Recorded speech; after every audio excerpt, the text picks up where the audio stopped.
1,000 days. That's enough time to transform a company, but not enough time to waste. Welcome to the 1,000 Day CEO, the podcast about decisive leadership, sustainable growth, and building a business that thrives beyond any one leader. Your host is Bill Canady. Let's make every day count. Welcome, everyone, to the 1,000 Day CEO podcast. Today, we've got Russ Reeder with us. He's a founder and CEO, and he has founded over 9 different businesses, working with various private equity companies, been a leader in those, going all the way back to 2006 when he sold his first company.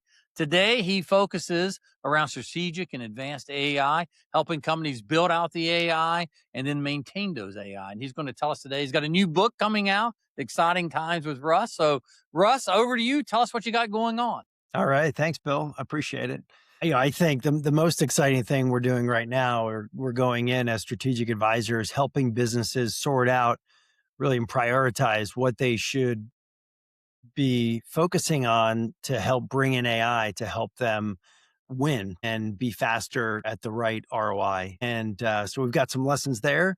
Like you said, I'm also writing a book, Heroes Don't Scale. Hopefully, maybe by the end of this year, beginning of next, we'll have that come out. So super exciting. I've always had a book on the mind through my decades of experience, but now I thought it was the right time. I've got enough scars to where I can share some really good stories and learning. So hopefully, as I was young in my career, I consumed autobiographies and business books just to learn. And so hopefully my desire there is to have a top executive that's on their way up, or, someone that has a lot of experience as well, read this and really gain value from it. It's good to be here, and I think you're doing great things.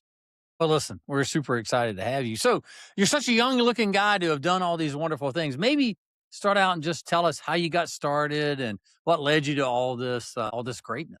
You're too kind. Yeah. So in the early 90s, when I graduated in business and technology from James Madison University, I was a mainframe programmer. I built financial systems and really enjoyed it. I mean, I love building, but the salespeople would come in, talk to the clients, take them to dinner and leave. And they had a little bit of more control of the situation. So I was like, I bet you I can do that sales thing. So trying to get out of engineering into sales, I went from sales to technical customer support to sales engineering to sales. Right time, right place. I went over to Oracle in 96 when they were really trying to win in the applications business. Within about a year and a half, I was promoted to run all app sales in the West Coast. So by Ray Lane, the president at the time. So it was amazing. So anything west of the Mississippi on the application side reported to me. And it was when Oracle was switching from selling technology to technologists, features and functions, to selling business value to business people.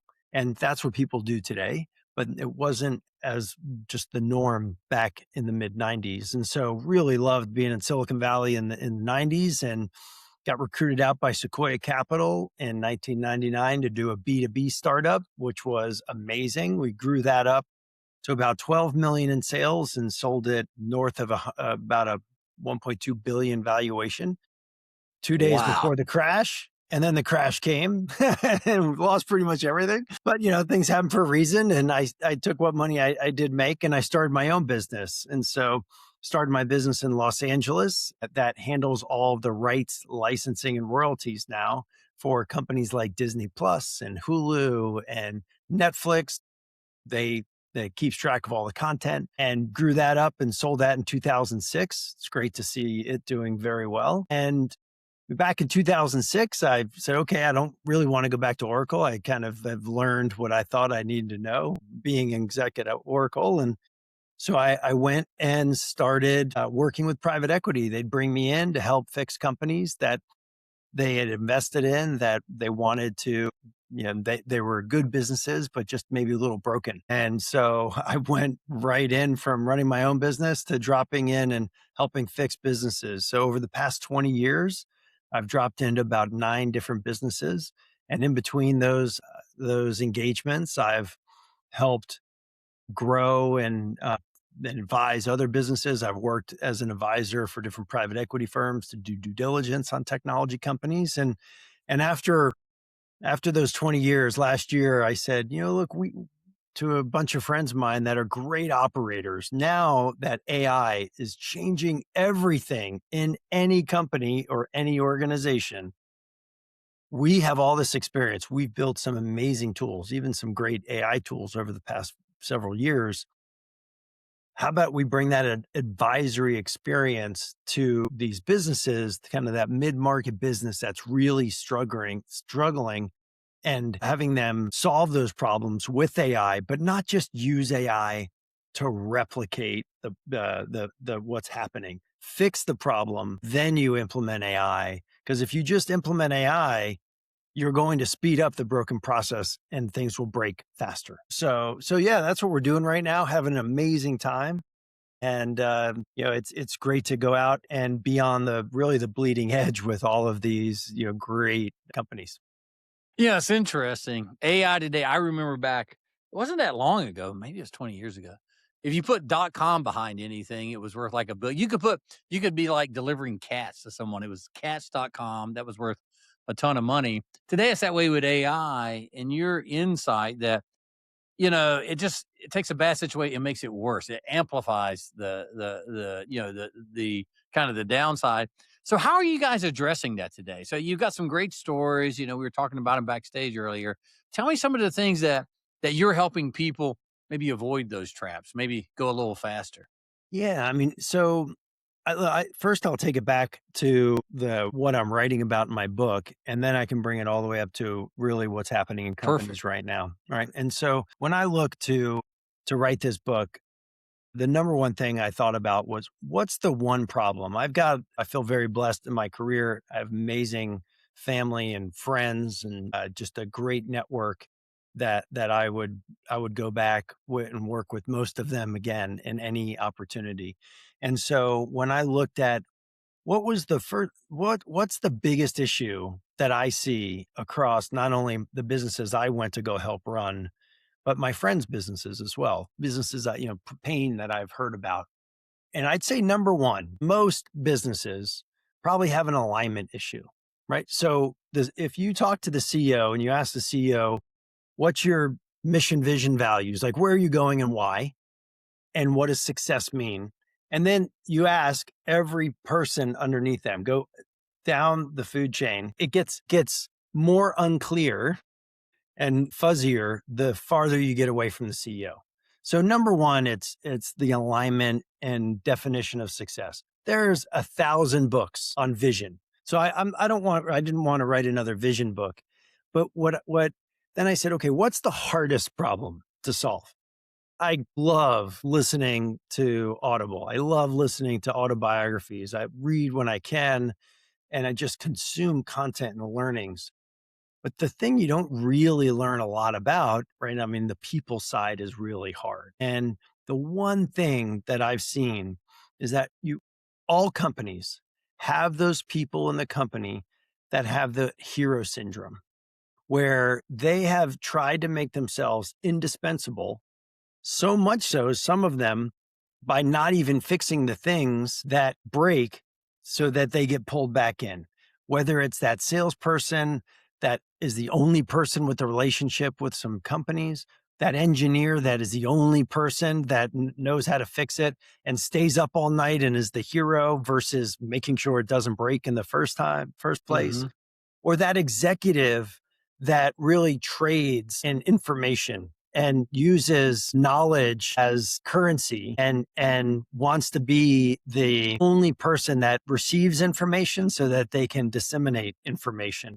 So, and those people are called heroes. And so the title of the book is Heroes Don't Scale. And so in order to make sure that you can have a company that scales is you have to learn how to take those heroes and create systems around them so the entire company can grow.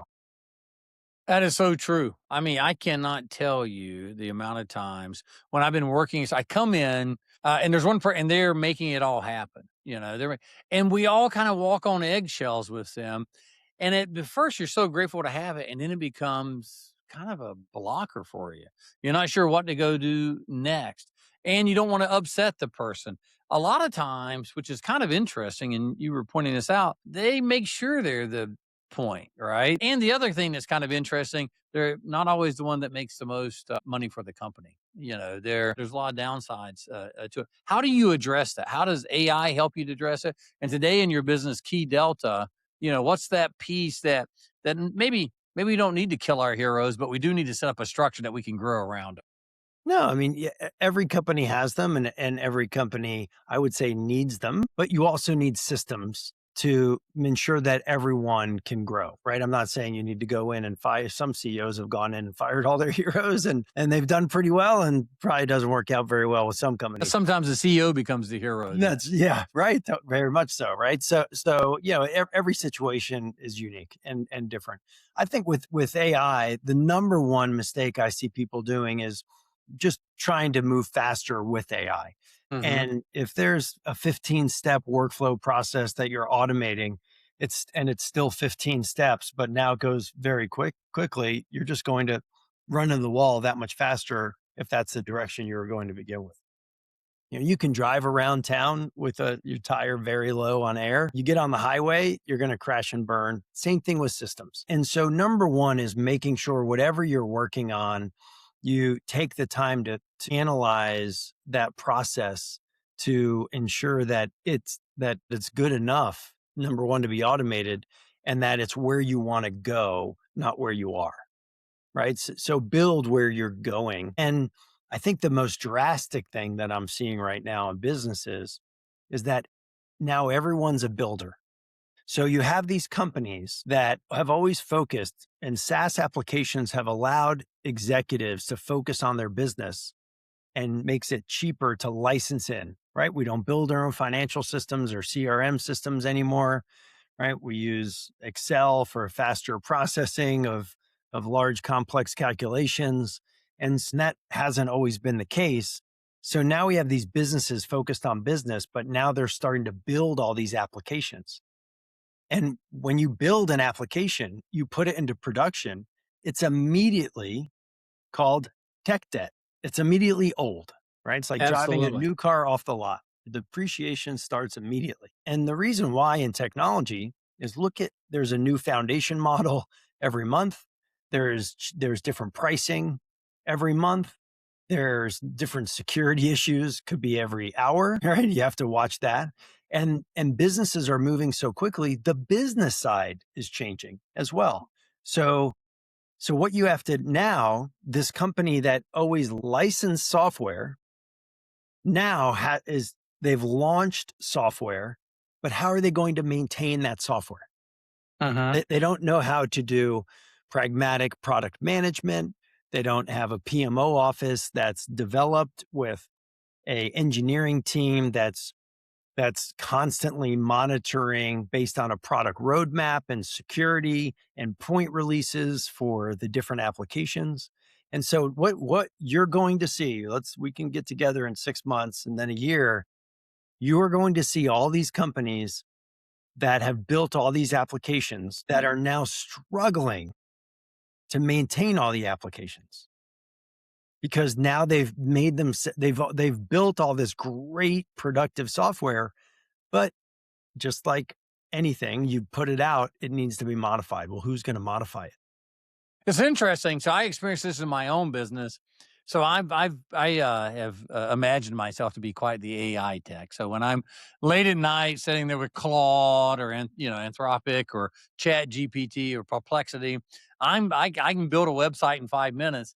And then I can't remember which AI I built it in because they're in different things. And then I'm not sure where in the chat stack.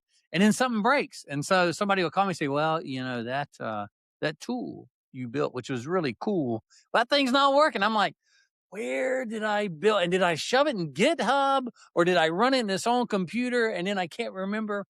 So your tech deck thing just rests. And then if I hire someone to do it, then I got to go find them and it's all, custom coded and on it goes. So how do you deal with all that? I bet you got some great stories. I've always loved technology because it moves so quickly, right?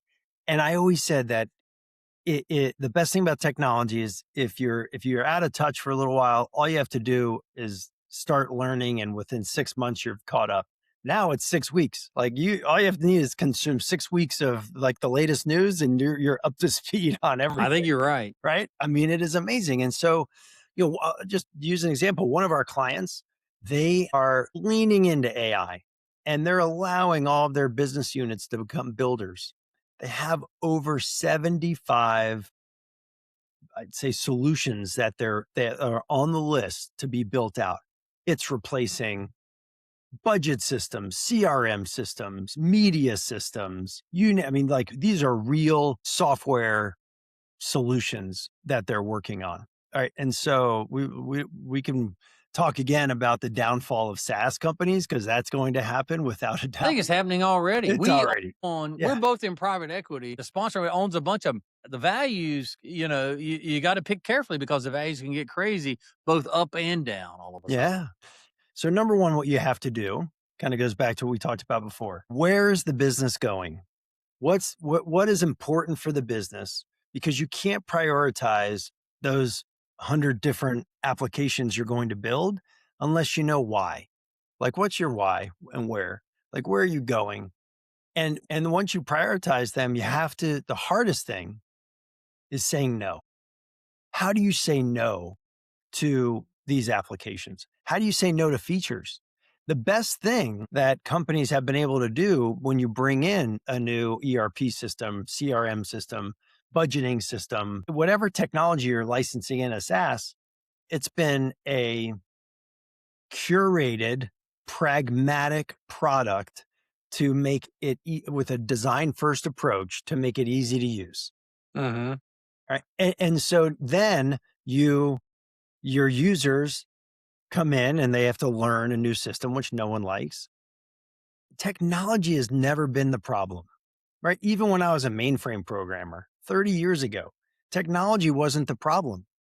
Adoption is the problem. People like to do things the way they used to do it.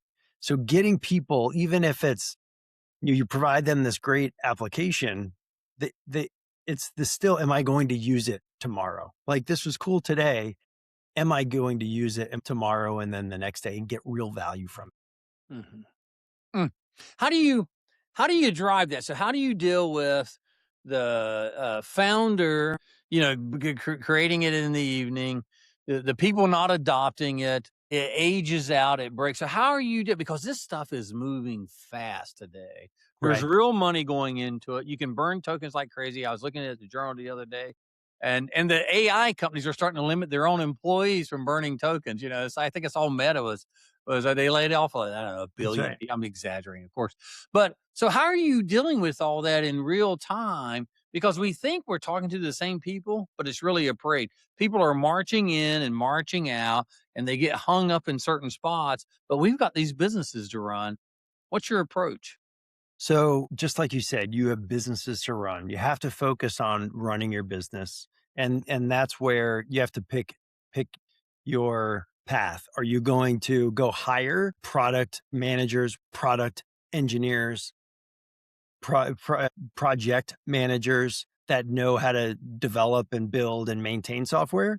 Or are you going to then partner with someone to help you? Because you can use AI, you can build the applications, your engineers, everyone's having fun building them. Having a great time. Right. And so then you put it into production, just like you said, and then that engineer leaves or works on another project. And 3 months later, the business user's like, hey, we bought this company, or no, I need to access another database, and everyone's like, yeah, I don't really remember how we built that. I don't even remember where we built it at. Where we built it, and so where the prompts were, where are the notes, where's the pragmatic, where's the PRD, the product requirements document, where's the technical requirements document, where's all of our documentation to this?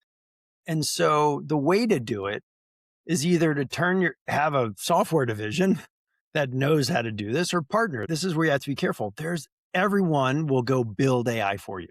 Every consulting company now is an AI builder, right? Everybody wants to build because it's easy for them too. And their margins are going through the roof because they're doing it much faster, right? So costs will come down, which is a good thing.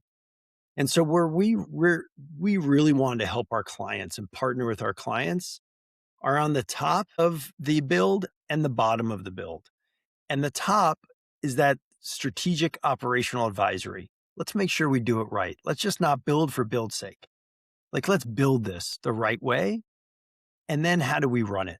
So with KeyDelta, it's like really being your partner, running it for much less. So it's kind of that like a evergreen platform where these clients, for much less than doing it in-house, can use our platform and then go in and it's a ticketing system as well. They can use it as a pragmatic product manager and send in requests and change their application. It's a new way to thinking of evergreen software. It's never been, we've never had that before. How do you deal with, the two issues? So in my business, we'll use like Microsoft Copilot, which is not considered on the cutting edge, I don't think. At least you don't hear about it way, but from the sense of it works with all the programs we use. So our first thing is we don't want all our information scattered out into the internet. So how do you deal with not only the integrity but data security? Our biggest challenge, one of our biggest challenges, we have threat actors, call it whatever you want, who are attacking us every day, sometimes hundreds of times a day. Every once in a while it works and they get through. How do you deal with that side of it? So you got the integrity issue, you got the capability issue, then you data security, and then keeping people from coming in and taking it from. How do you deal with that? Well, so you're right. The bad actors, I think, are using AI much better than most businesses are, right? Absolutely. And But- I am in meetings with my team somewhere in the world. Everyone's phone will go off at the same time. It'll be from me. It will say send gift cards. I mean, that's really what it is, right? Right. Or there's an invoice to be paid. And now they've cloned my voice and they'll get a call from me and it'll say, hey, Russ. In fact, one of my businesses in Italy got that call recently. Now, thankfully, they followed protocol and nothing happened. But they're constantly trying to deal with that. How does AI? How does what you're doing? How does that help the business owner today? So two ways, right? Number one, if you just give access to AI, just like you said, your data is also going to go into those foundation models. But I do recommend you building the solutions so that they can link through the foundation models through an API. So you can build your own internal data repository and versus dumping everything into a foundation model. So when you build an application with API access to the foundation model, you can control what information goes into the ether of all knowledge. That's number one. So I would say there's governance and compliance of telling people how to use it because they're going to use it. And then the second are actually building those applications so you can control what is maintained in the AI. And then from a cybersecurity side, it's a very serious threat, right? I mean, and so it's not only just like you said, they can do spear phishing and identify who your employees are, what's the right message. When they watch if you post I'm on vacation or if I'm in San Francisco, and they'll use that time to then call the employees and also video as well, right? So I have to tell all my employees all the time, I will never call you, video call, voice call, or text you and ask you to do anything. I'm not going to ask you for money. I'm not going to anything to go transfer money, to change bank accounts. It's just not going to happen. 100%. I tell mine the same thing. I go, it's not my job. That's going to come out of finance. There's a whole policy and procedures and everything else. But do you have any great stories that you can share with us? You got all the scars, as you said earlier.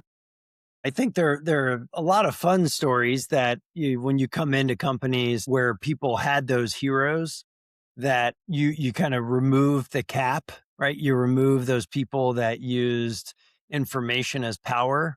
You remove the people that were trying to make themselves indispensable. And it's so great to see people rise to the occasion. I think that's the best is you provide a great work environment and people do more. I'm not worried about our job market. People are going to do more with more.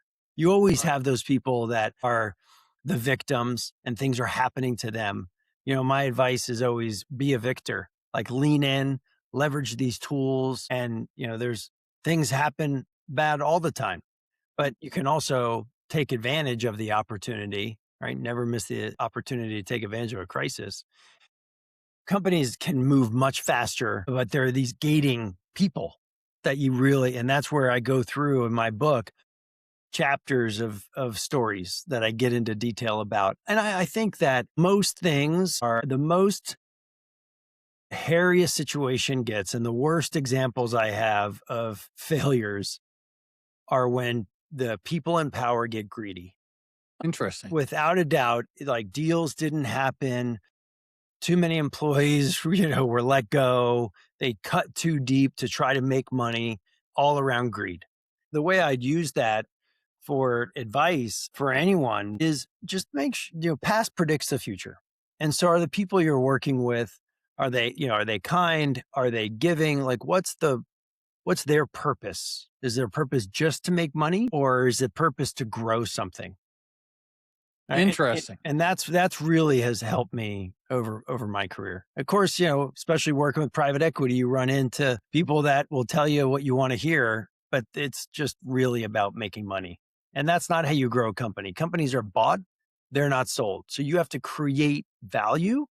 You can't just go in and do financial, gymnastics and then sell the company for more. That's not how it works.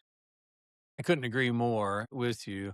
Yeah, I don't think you have to go to private equity to find people who are driven by, nefarious means. I think private equity can be great. I think it can be bad. I think it can be the same way with it. I agree. With it, the thing I really like about so the three models, you got public companies, you got private, and you got private equity. Public companies live quarter to quarter, and they'll have a tough time over a penny, missing earnings by a penny. Private companies are values driven. It's whatever the value of the owner is. So the value, he wants a bigger boat. That's his value. So that's great. There's nothing wrong with it. Most private companies are driven by the dividend because that's what the family lives on with it. And then private equity, I just like the purity of the model. We know we're here to make money in a short period of time. And it turns out today that in order to make money, maybe in the past you could do it by the old proverbial buy low and sell high. Interest rates were going down. And so it was just really kind of buying a good company, hanging on to it and waiting. Today, you have to add real value. You have to find something that you're going to make that company better. You're going to make that team better. And AI is one of those tools. It's just one. You need to watch out for your working capital. Are you taking care of your best customers? All these things are important. AI is an enabler of those. And it's like, in many ways, we're like a kid, right? We got this magnet. It's like we got the Rosetta Stone, or we got the, Excalibur. We got these great, we don't really know what to do with it. And people are building, chat bots and all the way up to launching rockets with it. And so there's all this stuff in between. And this has created a real opportunity for people like you and me to come in and help people and say, no, it's just a tool. Let me help you with it. It can be used for good or bad. You can spend a whole lot of money and get nothing. It does come back to the central foundation of why does that business exist? And then how is AI the enabler of that today, right? And what does that look and feel like? So when you're out there today, what do you find are those key points that with your business that you can use AI or whatever tool to help them go faster and achieve their mission? Yeah, I mean, you're totally right. I think that just using AI to do more it's a strategy, right? But it's kind of like a hope as well. Like the old saying, work smarter, not harder. And just because you use AI to do more, that's kind of like working harder. Yeah, You're you can do more harder, bad faster. things. You can do more Yeah, waste right. of time. Yeah, you can do more things but just doing more isn't a strategy, right? It's more of a tactic. But so being smart about what you're doing more of and having it move the company in a strategic direction and solving real problems. And it all comes down to, I don't care what business you're in, whether it's in government or higher education, state and local, and definitely commercial, everything should be about two groups, your customers and your employees. And if you can't show how you are rolling out things that help your customers, because without customers, you can't have employees, That's true. right? If you help your employees and they're great and they're not helping the customers, then you're not going to have customers, you won't have employees, right? So it's like the top of the food chain, you've got to take care of your customers, right? And your most valuable asset, obviously, are your employees. So you have to provide solutions to make sure your employees are not burnt out, that they're working on the right things, and that they understand the what success means in their role. And that kind of goes back to the beginning of our conversation. If your employee doesn't know, like the number one issue that I've seen is that there's lack of alignment of understanding of what the goals are for the company and what success means in their role. And now you give that person a tool to do more faster. They're going to do more faster in the wrong direction. Oh yeah. Yeah. They can dig a deeper hole Yeah. faster. Just get to the crash site early for sure. Do you think PE is embracing it faster, slower, differently? I know you're involved in a lot of private equity companies. What's your sense about how they are looking at? Well, I think it's a pendulum. You've got the venture side that's adopting it too fast, and you've got the private equity that aren't adopting it fast enough. I don't know if you've heard the saying that 1,000 startups go out of business with every dev day from OpenAI, which is true, right? When they launch this new feature about how to have, let's say, legal feedback, or it has a better, legal library, all those startups that were creating legal AI functionality, they're done. I Or saw that. healthcare. Yeah. Like even the big guys like Kirk and Ellison, Yeah. Kirkland and Ellis, lost 20% of their value today. I think it's recovered, Right. Yeah. but these things are real. And healthcare, right? I mean, and so that's the startup side. On the venture side, I think that with a board yelling, "Do more AI," that's not the question. The question is, I want clarity on where the company's going, how are we going to get there, and I want clarity of every role in the organization, and I want I want a prioritized list of what you're going to do to get there. It's amazing how many CEOs don't have clear roles and responsibilities with prioritized goals, right? Then go build AI. Executives, when everyone knows what's going on, that candor takes away a little bit of the, behind the curtain. So I think, boards should be really focused on taking away the curtain, making sure companies are operating better, and then bringing in AI. And like we said, I don't think they're moving fast enough because they're organizationally not focused. And once they're focused, then they can bring in AI and prioritize the work. So that's the reason why I don't think they're bringing AI, is because they really don't know what the priorities are and where the ROI would come from. I think that's true. We see it, today it's prevalent. It comes right with your packages and you use it to help build an Excel sheet faster or PowerPoint. It's really good at it, by the way. And I can always tell because the slides are prettier when versus the squares and circles that we would normally put up there. So when you come in, it's day one for you. The PE firm has hired you to look at this company, or the company's hired you. What are the metrics you're looking at to go, okay, they're in a pretty good shape, and this is where we should be looking at? What are the key, the KPIs that you know they're well, or maybe B, they're not so well? What do you focus I on? think the biggest secret I have, Bill, is I listen. I ask a lot of questions at every level.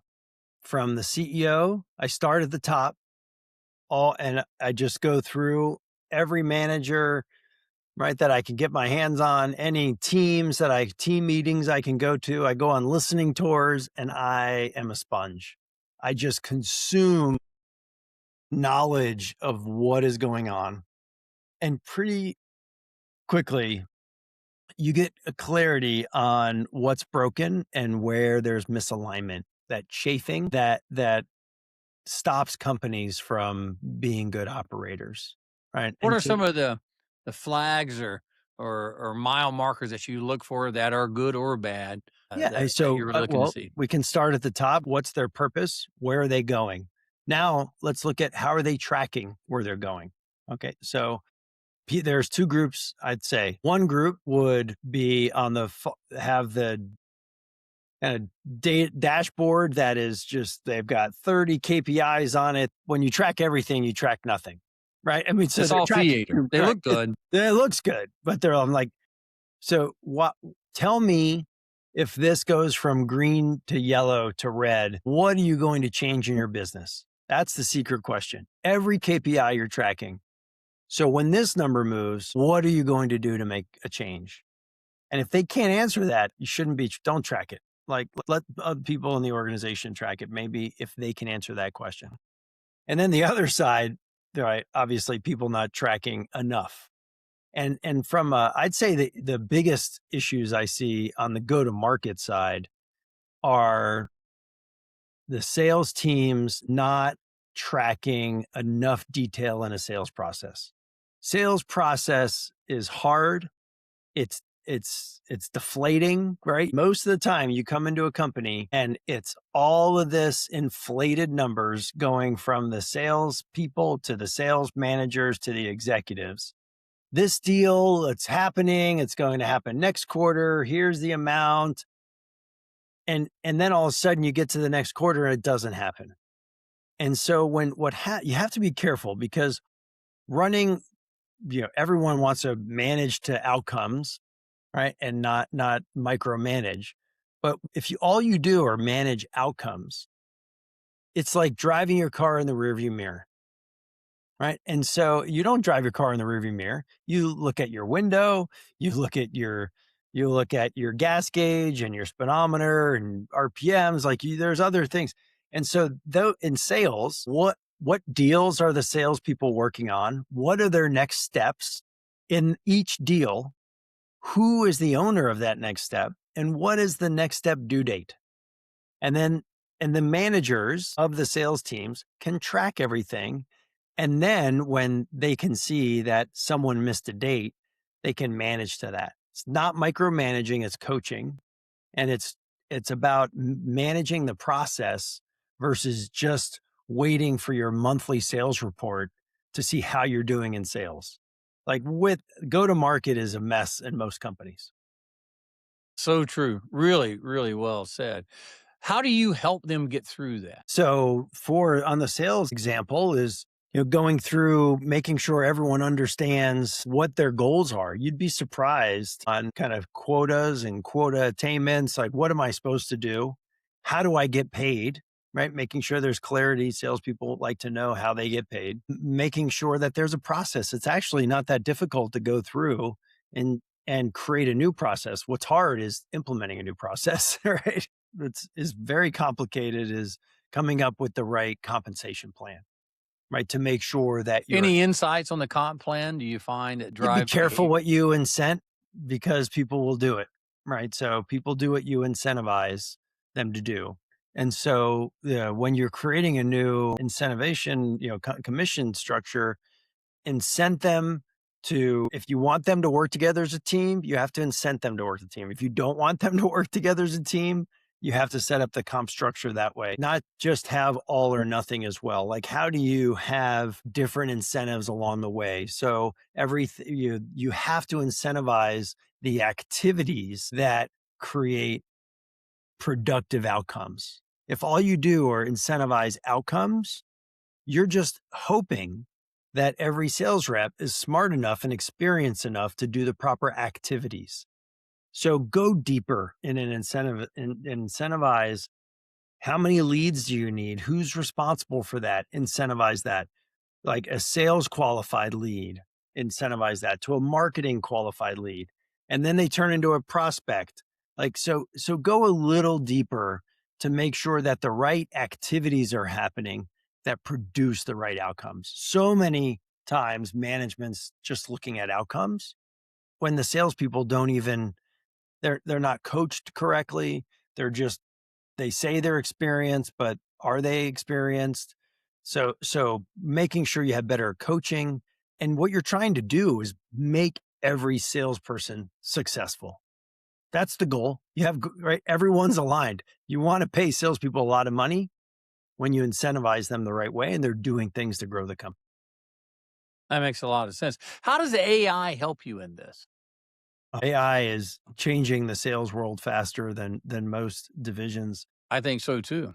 Yeah, I mean, the data analysis, like this is one of the best things that AI can do is the data crunching of all the metrics of quotas and delivery of the product, whether it's enterprise or direct to consumer, the analysis of your ICP, your ideal customer profile, the access to data intelligence from competitive to no one should ever go into any meeting anymore without a full understanding of not only the company, their problems, their all of the public information about it, and the information about the executives they're going to meet with. I mean, the knowledge, just crunching all of that knowledge to give to a sales rep, they could probably churn through 5 times the amount of meetings because they don't have to go in and do all that heavy research. If they were good, the good salespeople would spend a lot of time on research, not just have meetings, blind meetings, which would just waste time. No, I agree. Now, do you set up? So it sounds like you're using it to pull data, put it together for some type of dashboard tracking KPIs, and then customer research. Do you set up special tools for this, or is it using off the shelf stuff? And we have great CRMs. I don't know if they're great. I don't know anyone has a great one, but the reason they're not great, by the way, is because people don't use them. They don't put the stuff in there. That's right. But Yeah. or are you thinking they're just going to pull up on their phone, chat GPT? Like, heck, today you can just talk to it, right? Any of these things, you can walk along, it becomes your friend. We overestimate where technology is short term and underestimate long term, right? Everyone, that's the saying. And it's true. And so we're overestimating right now what we can do with AI in our CRM solutions when it's a human that has to input all that information, right? It's not going to That's what it's garbage in, garbage out. Garbage in, garbage out. The hardest thing to do is get that salesperson to put that information in, what happened, what didn't happen. Most won't do it. I think sometimes you were talking before about heroes being blockers. The less you know about my account, the more secure my job is. And is a big deal. That's a great example because there are people that think this is my relationship. I'm not going to put it all in information so you can fire me and call the same person. Well, guess what? It's a self-fulfilling prophecy because if you're the salesperson that doesn't keep track of all of this information, you're limited on how much knowledge, no matter how smart you are, how you can follow up with everyone. And so you're not going to be as good as you can be, right? You'd be able to close more deals if you had a process. Absolutely. And that's kind of goes to systems help you scale, processes help you scale. But the greed of I don't want anyone else to know what I'm doing because I'll be indispensable. That moat I'm trying to create, it's the opposite effect. I agree. I started my career out as a sales guy running a territory, and we had 3x5 cards, and we'd take all their business cards and stick in a binder, 3-ring binder, and all these things, and it worked. I mean, I sold a lot then, and today our systems are really sophisticated, and I think the real art is making sophisticated systems so bulletproof that they're pokey, right? An idiot could do it, because if you have to train people on how to do it and they have to do it, it seems to fall apart on it. So how do you see today when you look at where we are going with this? Like I didn't mean you're going to say don't even project out a year because it's moving so fast. But what do you see as best practices today? The companies that are making this work and staying ahead of it without going broke. So I'd say they are starting with more analysis, better analysis, top down, right? So of the data, we have a better clarity on who's hitting their numbers in a micros, right? So rather than a month, now maybe we're tracking by the week.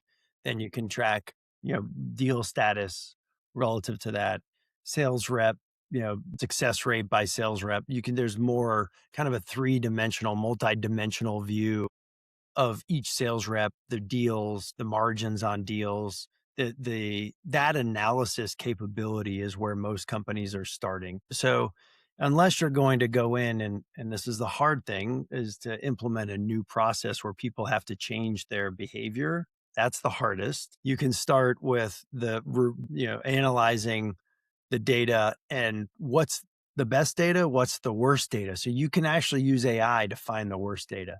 Where are we? Where do we have holes? Who's not entering their information?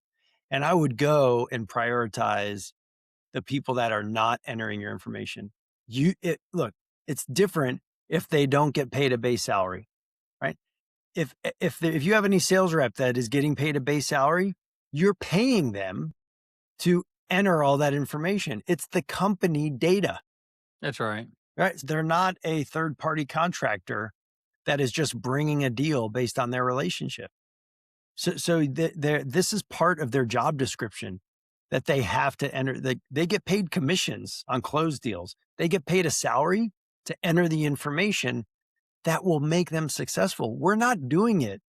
We don't ask any sales rep. And I was a sales rep. And the reason why I was very successful is because I was meticulous about tracking everything, right? Every next step, all these moving parts at Oracle. Holy cow. Like the metrics, and everyone was cutthroat, and like, man, it was insane. But I was successful because I tracked everything. And so people are sales reps go in, they don't want to track it because it saves them time not to. They don't want to track it because they think that it's going to make them more indispensable because they have all the knowledge. And they don't want to track it because they think they have it all in their head and they've got it all under control, when it's not so AI is going to help like uncover who's trying to hoard information and who's leaning in, because everyone is going to succeed when they follow the right process and not treat it as just more corporate, overhead. I think you're right. BASF used to say, we don't make anything, we just make it better. I think that's kind of AI. Where we're at today, who knows where it takes. I think it's going to be driving our cars and cooking our dinners, and who knows. But today, as you said, you're going to go see a prospect, plug the name in, whatever your favorite tool is, or whatever your company gives you. You can know everything, or everything is public. You're looking at data. You can run this through. It used to take an analyst hours, if not days, to get through a data room. I can dump all of that into an LLM, and within seconds, like, it'll go through. Now, it's not perfect. It's garbage in, garbage out, and sometimes I think it hallucinates. So you do have to read it all, but it is a game changer. The amount I can do today is extraordinary. I mean, it used to take an army of people, which maybe I got an army of chatbots or something running around. So, well, that's what's so exciting, Bill, is people that are curious, that have an open mindset, and that they check their work, right? They go in and they own their work. They can do so much more with AI. It's the people that are defensive, that have a closed mindset, that they're like, this isn't for me. They're like, there's more and more people that are more optimistic about it. And companies will be able to do more with AI, and their companies are going to grow. Yeah, maybe they're going to change where they invest and where they hire. But if a company can do more in the back office and maybe doesn't need an extra attorney or a accountant somewhere, or maybe even a sales analyst or sales engineer or what's going to get replaced, but yet the business is growing, they're going to hire more employees, they're going to open more offices, they're going to have more retail locations. Business is going to grow. I agree. Every major technology leap forward, people always say it's putting people out of work, and it does sometimes. We used to have an operator before my time, but you had to pull out the switchboard and you talk to someone in party lines. And today I can use my cell phone to talk from almost anywhere on the face of the earth. So times change, but it enables us to do more and be faster, have more rewarding and enjoyable lives. So I know we're kind of coming to the end here. Maybe a couple of things. If people want to reach out to you, Russ, how would they contact you? And feel free to tell us about your book and when that's coming out and what you got going on. Yeah, thanks, Bill. So definitely reach out to me in LinkedIn. So Russ Reeder in LinkedIn, and about the book. I have my Substack. So if you're on Substack, look for me on Substack and follow me on LinkedIn. And as I am writing about the different chapters, and I've got a draft of the book right now, and hopefully by the end of the year we get this thing published, and hopes it helps all those CEOs focus on the things that really can make a difference with strong ROI in their companies. Outstanding. Well, everyone, Russ Reeder, founder and CEO of KeyDelta, great track record making AI work in the modern day business. So thanks, Russ. It's great being with you today. Thanks, Bill. Take care. You've been listening to the 1000 Day CEO with Bill Canady. Follow the show for more decisive leadership, sustainable growth, and strategies that build enduring businesses. Until next time, make every day count.